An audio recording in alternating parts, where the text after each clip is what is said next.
cervical cancer आज विभिन्न खबर कागज रे अनेक आसी दु तीन खबर कागज आज पढ़ुली जेहेतु भारत वर्ष रे सर्वाइकल कैंसर टिके प्राधान्यता धीरे धीरे बढ़ुची से धन्यवाद देवी भारत वर्ष यशस्वी प्रधानमंत्री नरेंद्र मोदी जी को आगामी 28 तारीख रे आमर गोटे सर्वाइकल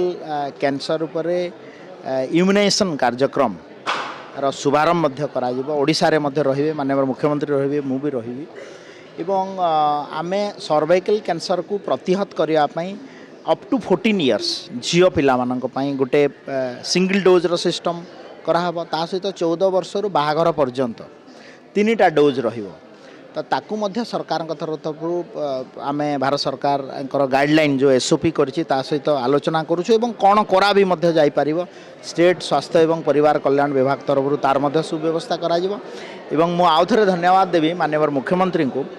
जे आमे ए 2026-27 रो आर्थिक वर्ष रे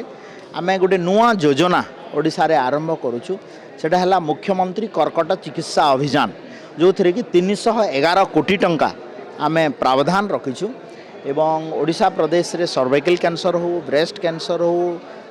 अन्य कैंसर गुड़ा हो ताकू प्रतिहत करने पई सरकार सचेतन अछंती एवं आगामी दिन रे मध्य ई कार्यक्रम को आगु तीनोटी डोज दिया जब करछन महिला किशोरी को स्वास्थ्य विद्याशाला तरफ कोठी कार्यक्रम करा जिवो एवं